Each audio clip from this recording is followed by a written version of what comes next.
দেখেন আজকে আলুর পরোটা বানাচ্ছি। প্রথমে আলু দিলাম, পরে লবণ দিচ্ছি,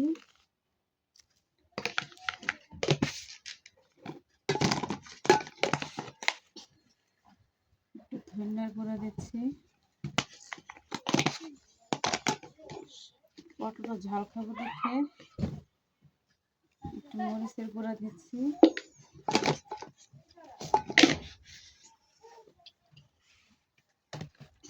আর দিচ্ছি একটু সয়াবিন তেল। সয়াবিন তেল দিলে একটু ফুলে জিনিসটা। এখন এটা দেখো এইভাবে ছেনবো।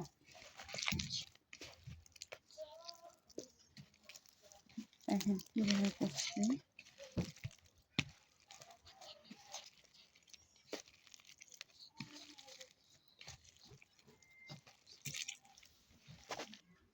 দেখুন আলুটাকে ছেড়ে নিলাম। এখন আটা বা ময়দা আপনি দিতে পারেন, আপনার মতো যতটুকু লাগবে আপনার পরিমাণ মতো দিবেন। 2 কাপ দিলাম, 2 কাপ একটু বেশি দিচ্ছি, যদি বেশি লাগে বেশি দিবেন, কম দিলে কম রাখুন।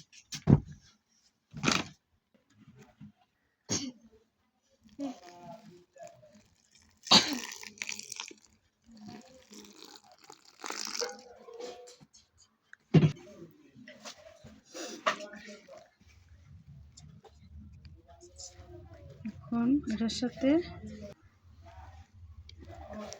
একটু পানি দিলাম, গরম পানি অ্যাড করে, না হলে এটা ফুলবে না।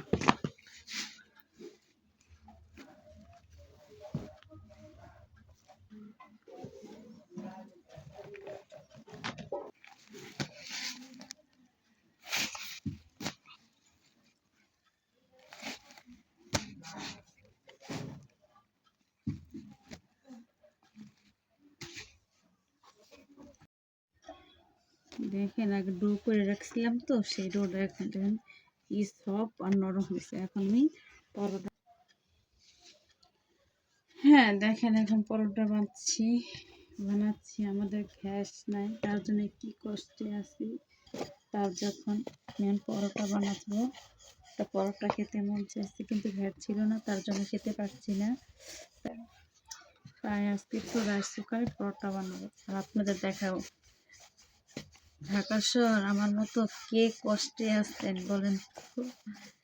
রাজধানী এমন একটা জায়গা, তারপর আপনি খেতে কষ্ট করা লাগে, এই বাস্তব। দেখেন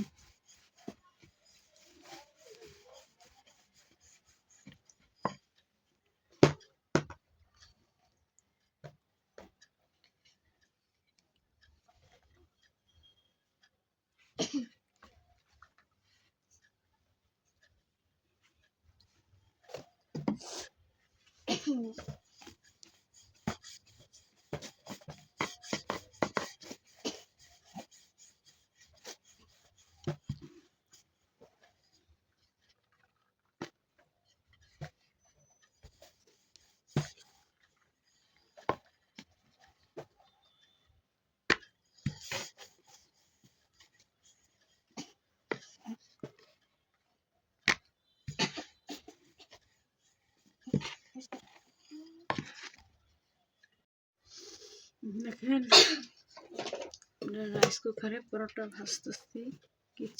আমাদের গ্যাসের সমস্যা, তার জন্য অনেক সুন্দর হয় না কেন, একটা চুলার জিনিস আর এমনি রাইস কুকার জিনিস অনেক তফাৎ হয়।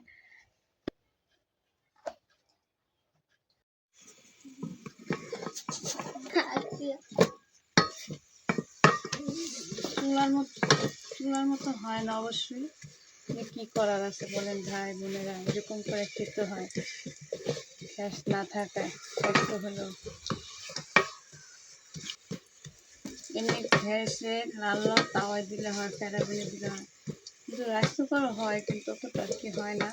তো আলহামদুলিল্লাহ খাইয়া যে আসছি, আল্লাহর শুকরিয়া, তা হতো না।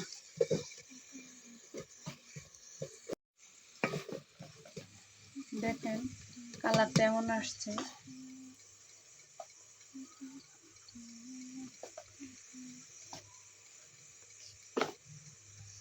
আলাইকুম। আজকে আমার রাইস কুকার হলো, রাইস কুকারে পরোটা বানালাম, তার জন্য আপনাদের দেখালাম। আসসালামু আলাইকুম। ভালো